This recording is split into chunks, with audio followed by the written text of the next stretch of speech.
Hi, everyone, and welcome to Katie Couric. My guest today is as diverse and multifaceted as the people he writes about. Mitch Albom's book, Tuesdays with Morrie, was on the bestseller list for 4 years and has sold 14 million copies and counting. Well, now Mitch has got a brand new book out called Have a Little Faith. Mitch Albom, thanks for being here. And before we get to our conversation, may I just take a moment to thank our sponsors? Dove. If it weren't for Dove, we wouldn't be sitting here. Yes. Okay. So I think you should thank Dove as well. I thank Dove. I thank Dove and Doves and all. Yes. All right. So it's good to see you. And one thing that struck me, Mitch, as I was reading about your latest book is just how phenomenally well all your books have done. And so I guess congratulations are in order for that because, must be nice. But why do you think they have been so successful, and not only in this country, but in places like Ireland? Yeah. You should say, Katie, because they're really, really good. Katie, because no, I wouldn't say that because, I've tried to think about that because, to be honest, as you know, I think you were one of the first people I talked to about Tuesdays with Morrie early on. That was an accident. That was a book written to pay Morrie's medical expenses. Right. It wasn't like I was sitting around going, how do you write a book that millions of people are going to read? In fact, they printed 20,000 copies of it and thought that would be it. I thought I'd be selling them out of the trunk of my car for the rest of my life. So when that became popular, it really sort of stunned me. And I asked myself the same question too. Well, what's the big deal? This is just me and Morrie.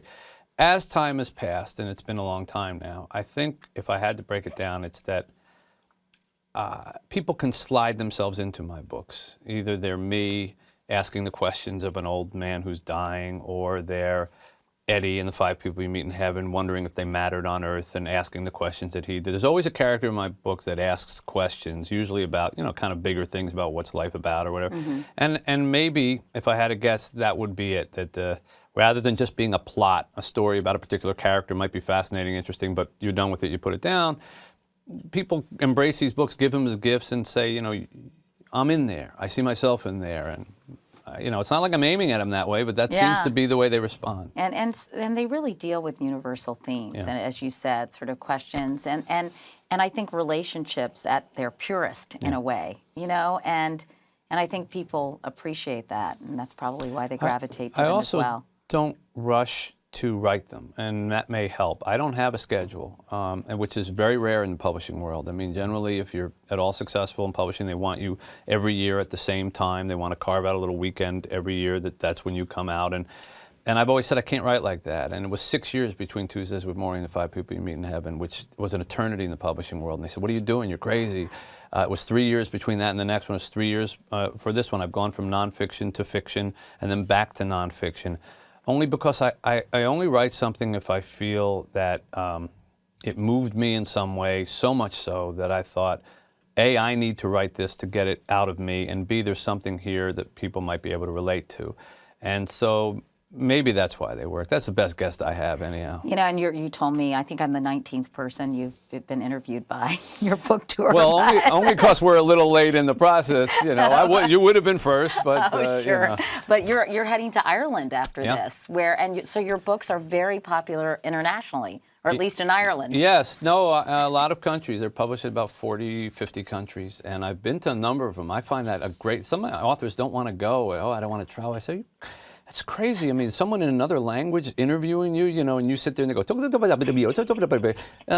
Albom, when you write your books, I love it. It's wow, somebody's reading it. I can't even understand. I don't know which word is my name on the cover. I've seen some like in Russian. So which is my name and which is the title? And yet the people are reading them. It's as much as an author could ever ask for, and I'm overwhelmed by it. Well, let me ask you about your newest book, which is called Have a Little Faith, and why did you decide to tackle faith as a topic this go-round? Well, like Tuesdays with Morrie, it came to me. It wasn't something I ever thought about doing. And 9 years ago, I went back to the little town where I grew up in New Jersey. I gave a little talk there, and the rabbi from my childhood synagogue, who had been the only clergyman I'd ever had my whole life, pulled me aside, and he was 82 years old, and he said, I want to ask you a favor. He never asked me a favor before in my life. Okay, what? I'd like you to do the eulogy at my funeral. Well, that totally threw me because, number one, I wasn't very religious anymore, and number two, who was I to do a eulogy for the guy who does eulogies? You know? Right. I personally thought these people had it all worked out with themselves. You know, priests, pastors, you go first, I'll do you. I go first, you do me.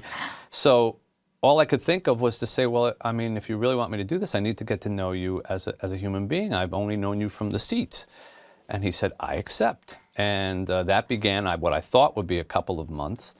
But he lived 8 more years through strokes and the cancer scare and all kinds of things. And I got sort of a second education in faith at a different level, not in the services or in the sanctuary, but behind the scenes with what turned out to be 2 men of God away from the pulpit, and saw faith in a whole new light. And that's why I thought it would be an interesting topic. Now, you say 2 men of God because you brought another individual into the process. Tell us about him. Or he brought me. Okay, and why that happened. Yeah, well, I had gotten involved with the homeless, working with the homeless in Detroit, because it's a terrible problem in my city, as you know.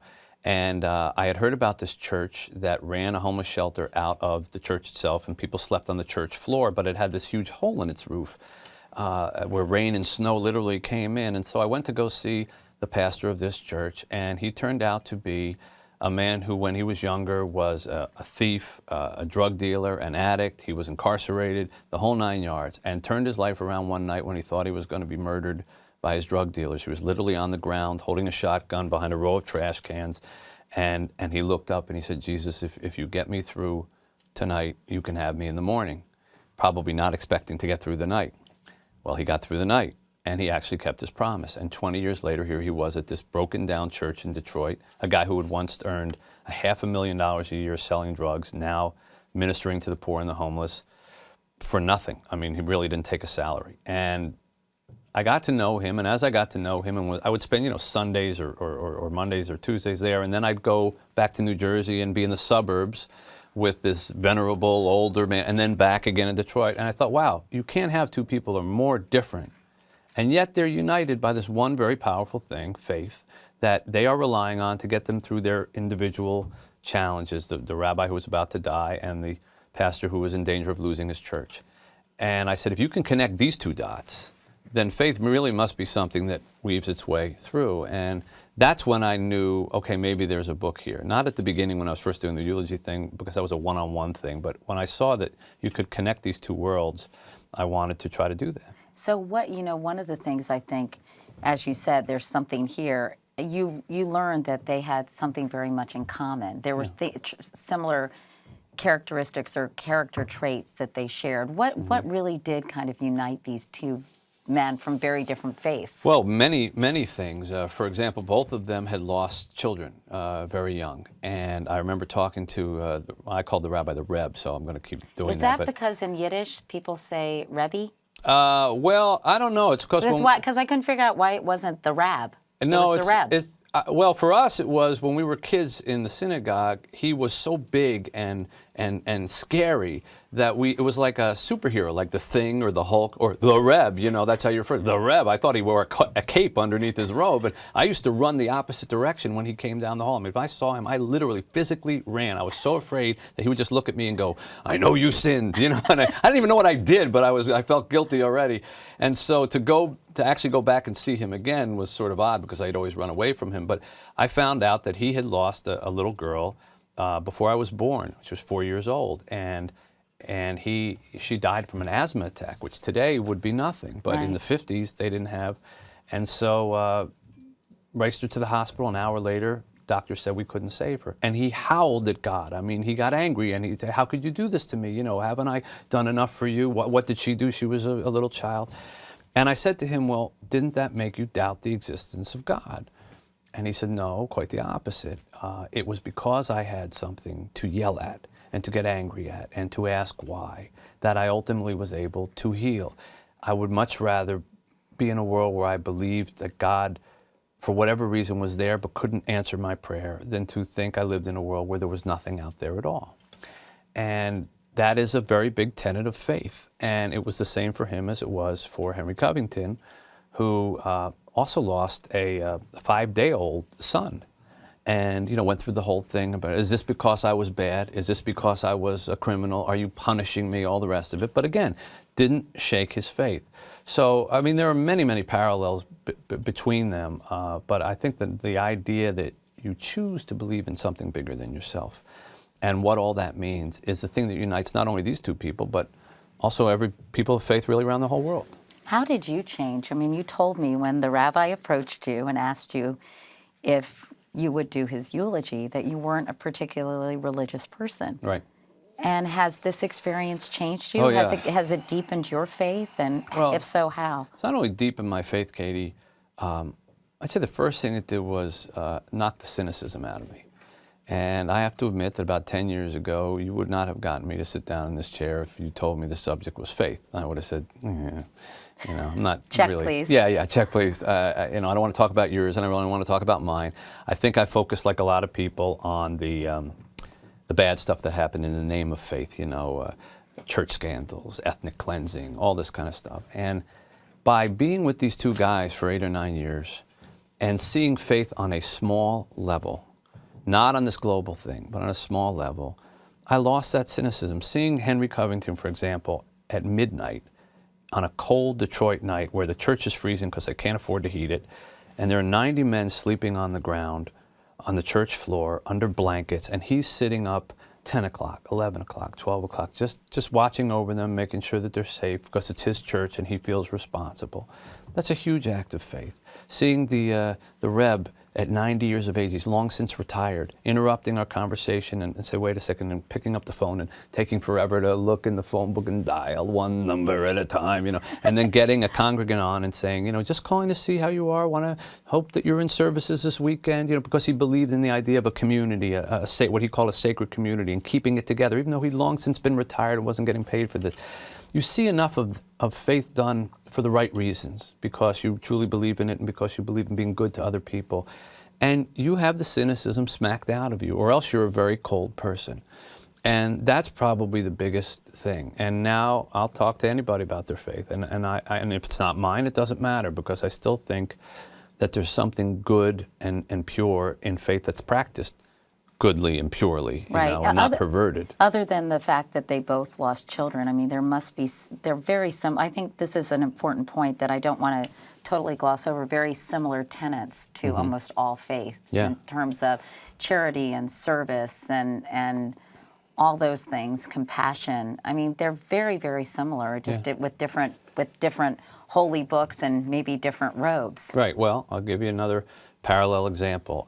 Henry, when he first arrived in Detroit, used to drive around in this old black car with food on the hood and the rear and the top of the car, so that people would see that he had food in the poorest neighborhoods and come out, and he would literally feed the hungry. I mean, what's more Christian than that?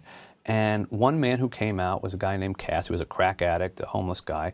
And he took to him, and one day when he was flooded out of his apartment, somebody broke the pipes and he got flooded out of this place where he was squatting. He came and he said, I can't work for you anymore. I'm all soaked. These are the only clothes I have. And he said, well, where will you live now? And Cass said, I don't have a place. And he said to him, well, why don't you live with me? And he moved him into his own home. This is a stranger. Moved him in his home with his wife and 3 children, not for a night, not for a week, for a year. A year. Took this man into his home. And now that man is not only clean, sober, straightened out, he's an elder of the church, married, has a beautiful little girl, and he will tell you, me, or anybody who's listening, I'm only alive because of the kindness of this one man. And Henry did that, and the Reb did that over and over and over again. In fact, the Reb told me one time, probably something that's sort of universal about what you're asking me, but it's towards the end of his life, and we were talking about heaven, and he loved to sing, Katie. Everything he said was a song. I mean, he could sing the phone book. He would, if he saw you, he'd go, hello, Katie. Well, hello, Katie. It would be like, you always have that silly smile on your face, like, okay, please stop singing. I'm really embarrassed. No, actually, I like it. Yeah. Well, if you asked him how he was doing, he always answered, the old gray rabbi ain't what he used to be, ain't what, like that. So I asked him all these questions about heaven. And I was asking him so many that he looks up and he goes, Dear Lord, this one has so many questions. Please give him many more years on earth so when we see each other again, we'll have lots to talk about. And I looked at him after I wiped the smile off my face, and I said, do you really think we're going to see each other again? And he said, well, don't you? And I said, well, let's face it, I don't think I'm going where you're going. And he said, what do you mean? I said, well, they must have a whole other level for you. You know, you're a man of God. You're at the penthouse You're level, right. You're a man of God. And he looked at me as if I were being very naive, and he said, you're a man of God too. Everyone is. And Katie, you could knock me over with a brick because he's 90 years old. He is as righteous and pious a man as I've ever met in my life. And for him to put himself on my level and say we're the same is not only an act of humility in my mind, but also is to me what real faith is about and what he had and what Henry had. And that is to say we're all children of God. It's not, I'm more pious than you are, you know, or mine is better than yours is. It's to say, you are the same as me. No matter how we practice, we're all children of God, and therefore, I have to treat you better. I have to treat you the way I would want to be treated. I mean, that's the golden rule. That's the tenet of most faiths. And when he said that, you know, you're a man of God too, everyone is. I can still hear him saying it, and if everyone said that to one another, we'd leapfrog over an enormous amount of problems. And I think that that's what unites real people of faith, no matter what their faith is. Have you started to go to temple more as a result of this experience? I don't go to temple experience? more, I go to church more because the church is in Detroit, and I have been dubbed the first official Jewish member of the I Am My Brother's Keeper Ministries Church. And what was funny was when I started going there, you know, to try to get to know Henry better, because honestly, Katie, I didn't trust him when I first met him, and I'll admit that, and I admit it in the book, because, well, number one, within 5 minutes of meeting him, he's telling me he'd been incarcerated, and he'd been a thief, and he'd been a drug addict, and, you know, I'm saying, it's just nice that you're honest, but isn't there some point you get disqualified from the pulpit, you know? I mean, isn't there some minimum test score you have to achieve?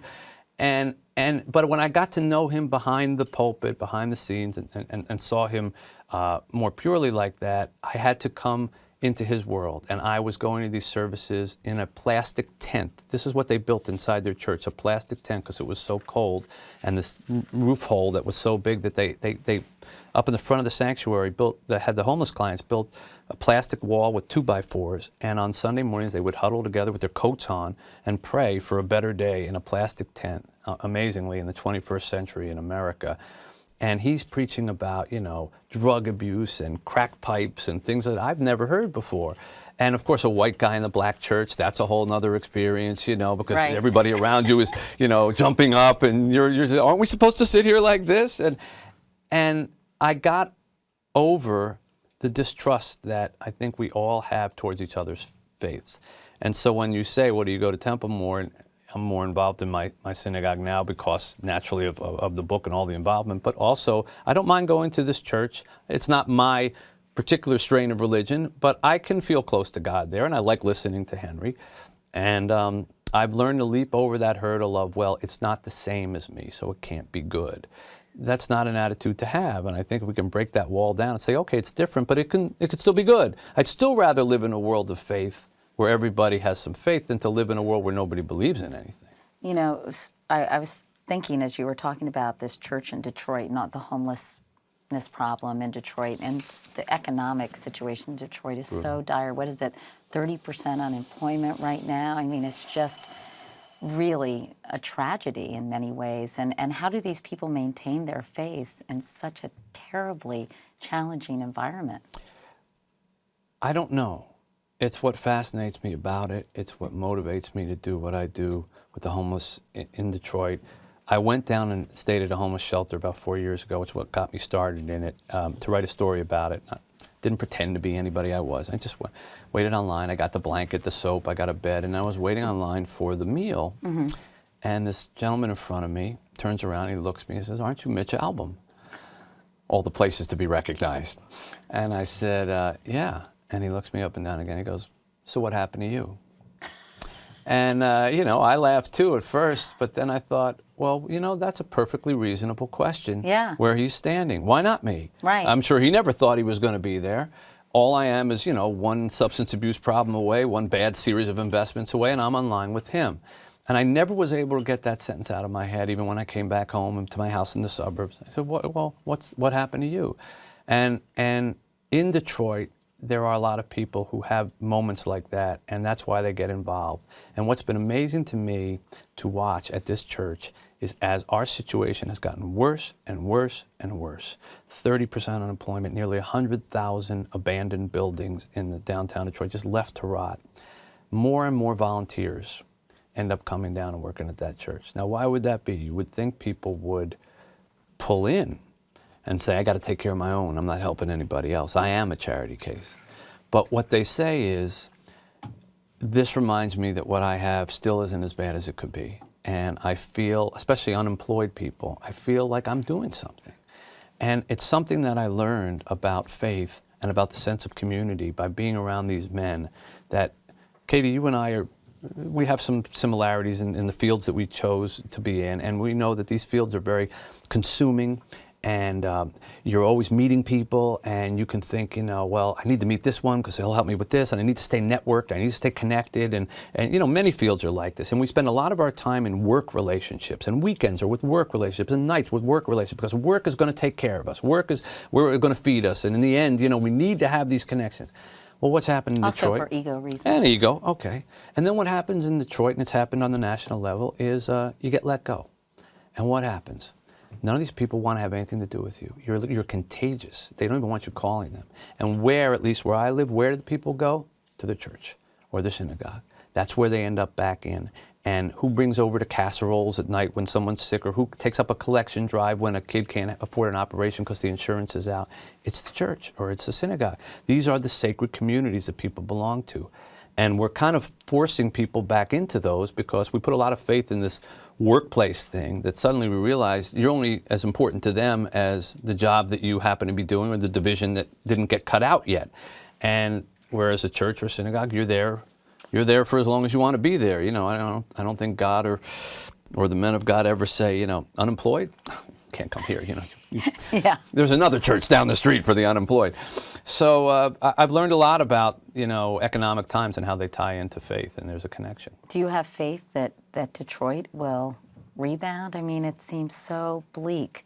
And I know when you first came here or to Detroit, you got a letter from someone saying, welcome to Detroit. We know you won't stay long because nobody good stays for long, but we hope you like it while you're here. It's one of the reasons I stay.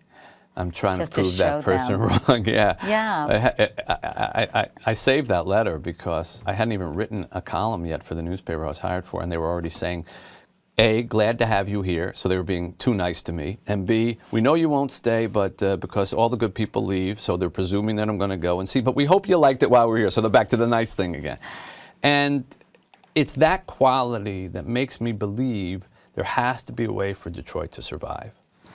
Every other shred of evidence would make me believe that it doesn't, because it is as beleaguered a place, Katie, as I've ever been in America. And you know, our daily bread, the auto industry, has crumbled, and without that, you know, the infrastructure falls apart in Detroit. But, you know, with the government bailouts, with the good news reported by Ford earlier this week, I mean, can the U.S. auto industry survive? And are you surprised when people get so angry that the government helped bail out? We're shocked in Detroit because I think those very people, I think, would be also equally angry if the U.S. auto industry went under. Don't you?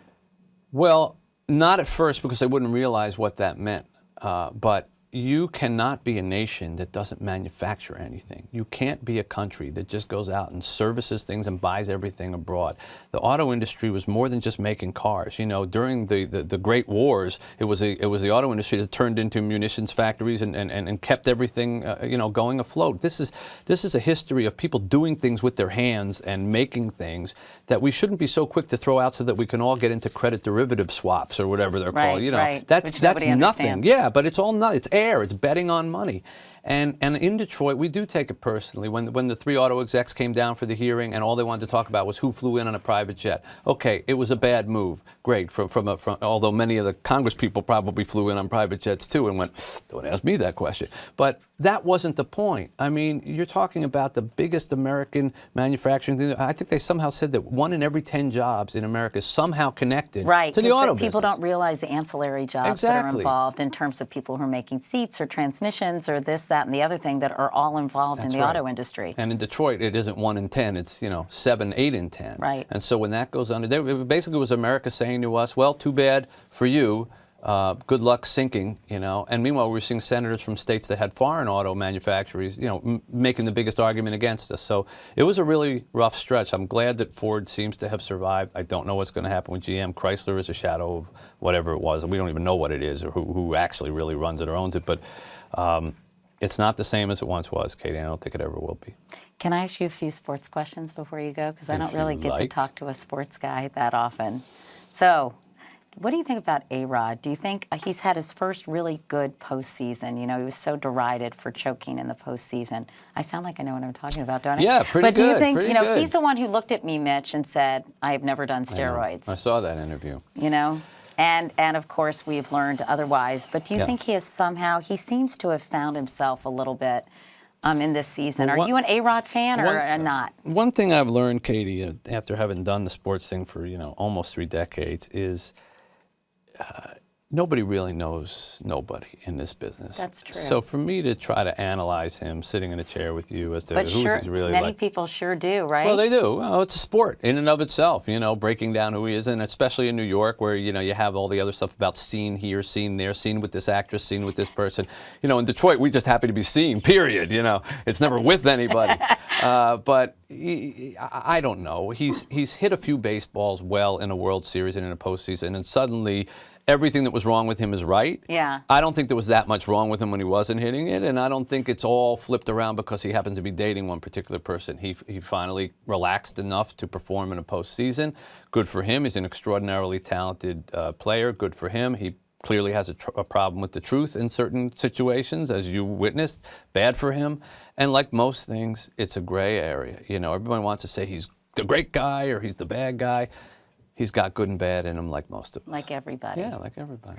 That was a good question, though. It sounded right up there with that sports thing. It's very good. Andre Agassi has come out with a book called Open, and I profiled him for 60 Minutes. Mm-hmm. And I'm just curious that, a lot of tennis players, particularly Martina Navratilova, jumped all over him for his admission that he did crystal meth for a period of time when he was sort of in the depths of depression, he told me.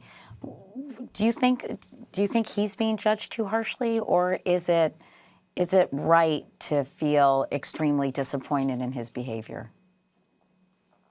Well, I would say, who am I to be disappointed in Andre Agassi's behavior? He didn't let me down. I mean, if this is what, and I don't think he let Martina Navratilova down either. I mean, I've known Martina Navratilova a little over the years, and I mean, I'm sure she's had moments where she's felt bad in her life, and however she dealt with it is her way. And if this was his way, I wonder sometimes about things that come out 20 years later and a book comes out. I mean, and I'm in the book business, so I know it. But I try not to write books that have some big hook, revelation, like, okay, this is what everybody's going to talk about. I don't think that's what he wants everyone to talk about. But it is, isn't it? And it always is. It's that 1.5 page in these biographies about who slept with who or who took one drug, and everybody focuses on that. And then inevitably, what happens is the subject says, but that's not, the book is about so much more than that.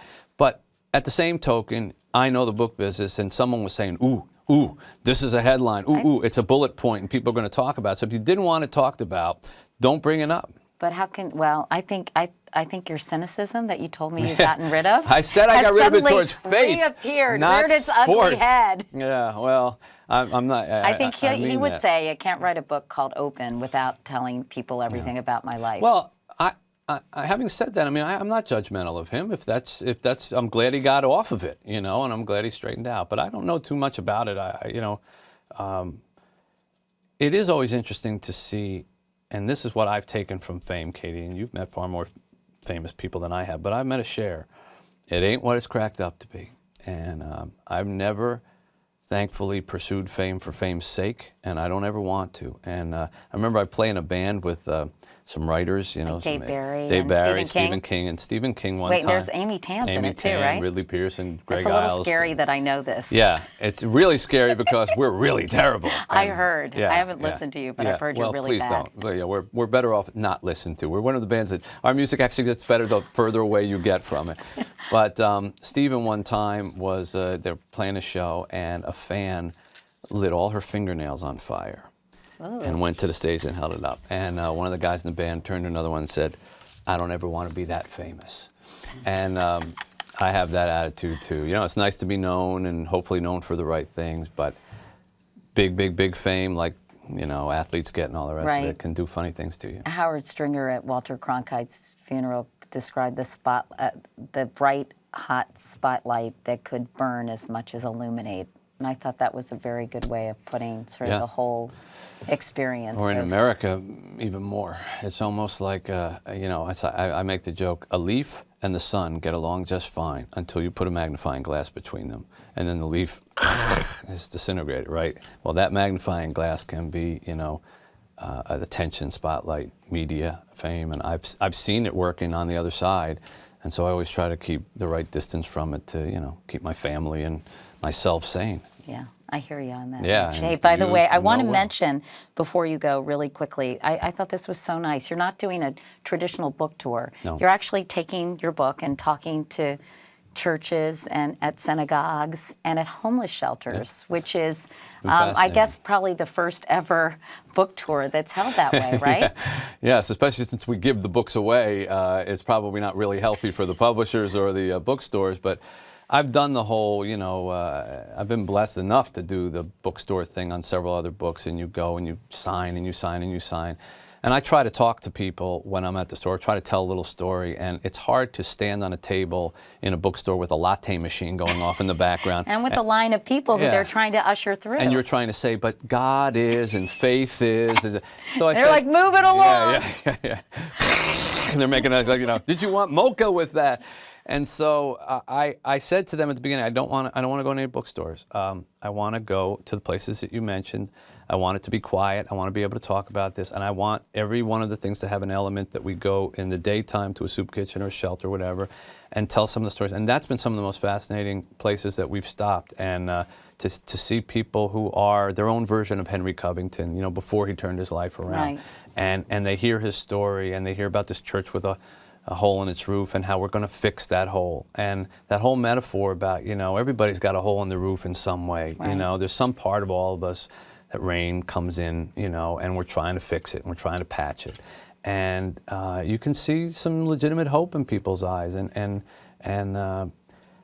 I don't know, I would love to continue doing these kind of book tours and not so much the bookstores. You really get to see people and compare, and you get to see the poverty of this country all around the country and how it differs in different areas, but how everyone is still, when I tell the story and I say, and Henry looked up and he said, you know, Jesus, get me out of this, and he did, or, you know, he was okay. Dead silence. And you can see that there is a hunger in every one of those faces and eyes. Could that be for me tomorrow? You know, can tomorrow be the day that I change or life changes for me? And that is, it's hope. The last line of the book has to do with hope, and I believe hope and faith are like this. And so when I say have a little faith, it's not in a way of, you know, you need to be this religious or you need to do this ritual, you need to do that. It's that belief that by being better to one another and by believing in something, you know, we have a purpose here that's a little more than just, you know, getting mine, that tomorrow can be better. And I believe it can. Well, I can't think of a better way to end this than that. Mitch Albom, thank you. Thanks, the book Katie. is Have a Little Faith, a true story. And you have no idea what you're going to do next, right? It'll come to you? Yeah, give me a few years. Okay, yeah, I'll come back and see you again. Have another sports question for me, please. I will. All right. Thank you so Nice much, to see Mitch. you. And thank you all for joining us today. And now stay tuned for a message from our sponsor, Dove.